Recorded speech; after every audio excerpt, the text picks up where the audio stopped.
All right, we're back over here and we're going to talk about logos. Logo is something that is one of the most important aspects of your visual identity, but it's also something that simultaneously people place way too much of an importance on.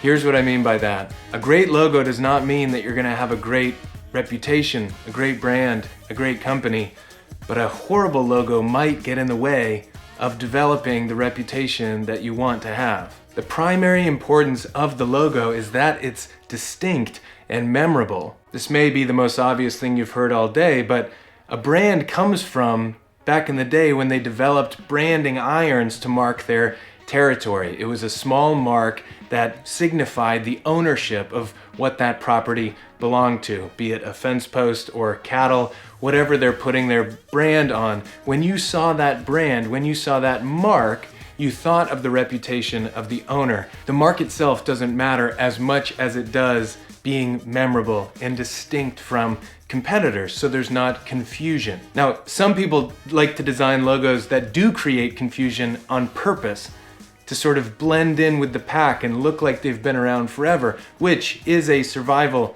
tactic. But I believe far more in standing out, in being distinctive, and catching people's attention amidst the sea of sameness. Seth Godin has this great quote where he says, "In a crowded marketplace, fitting in is failure." One of our values here at Emory is to make it weird. Life's short and blending in is boring. So when it comes to designing your logo, you have a myriad of options, but I want to talk about 4. 1, you can design it yourself. You can learn a tool, you can download an app, you can do it yourself. Maybe you're a skilled designer, maybe you're not a skilled designer. That's totally fine. All it's going to cost you is time, but of course, the quality could suffer doing it yourself. The next option is using some sort of online tool like Fiverr.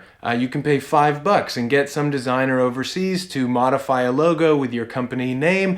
It's quick, you'll get it back really fast, but the problem there is that it can't be trademarked. It's probably been used on 20 or 50 or 500 other companies across the world. A level up from Fiverr would be another online resource like 99 Designs, where you can pay $1,000 and have designers from all over the world compete to win the money. You put out some sort of prompt, you have people submit designs, you rank them, you give them feedback, and there's essentially a competition to design the logo of your company. Again, you'll get a ton of submissions, it's kind of fun, it's kind of exciting, but at the end of the day, there's a high likelihood that that logo has been used for someone else in some other iteration, especially the icon that's coming with the logo likely can't be trademarked. And so it might work for the first startup phase of your business, but you'll probably get to a point where you need to graduate from that. The next direction would be to hire a local freelancer. There are likely incredible designers in your area that would gladly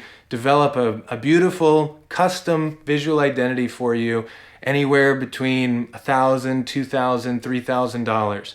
You can even go to local colleges that have design programs and see if there are students that would be willing to participate. Of course, that you could pay, but these again would be custom and therefore trademarkable if your business grows and if you want to protect it from any sort of legal infringement. And the last option that can go from $5,000 through, the roof would be to hire some sort of agency, whether it's a small local agency or it's a big city agency that has like a 6-figure floor to walk in the door. That process would likely be very comprehensive.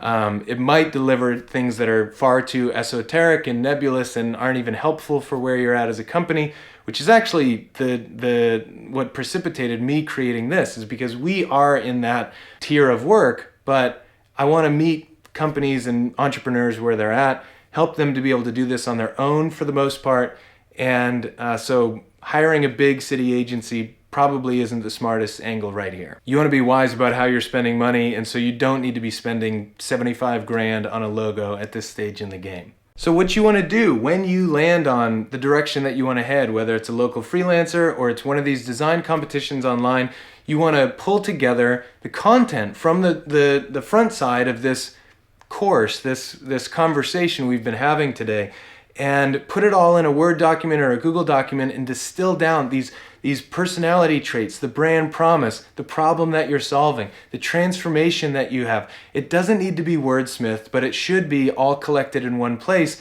sort of as a brand brief. Hey, this is how we want to come across. This is where we want to be sort of positioned in the market. And grab your favorite mood board as well. Maybe it's one or two of your favorite mood boards that are distinct styles that will both accomplish the goal, but are a little bit different flavored recipes, if you will, that you could hand to those designers and they can design in that style. This will cut out a lot of the guessing work, and it will give your designer a clear path to walk down, knowing that they then don't have to come back and pitch you on that design style or sell you on that vibe, because you've already architected it. You handed it to them in the first place. And lastly, what you're going to ask for from them is a full visual identity with exported files. What I mean by a full visual identity is the icon, the logotype, different lockups of the logo, different arrangements of the logo, the color palette that we've chosen with hex codes and Pantone values, and suggestions on imagery styles or imagery treatments or illustration styles. They should be able to create for you a little PDF, 1, 2, 3 pages that captures all of these different aspects into a brand usage guide, as well as export the logo files in various formats, sizes, color combinations. You're going to want an outlined AI version of the file. That's an editable Illustrator document. You're going to want PNG files with transparent backgrounds, and you're going to want JPEGs for simple usage. When they deliver that whole package to you, you'll then have all the puzzle pieces you need to continue bringing this brand to life.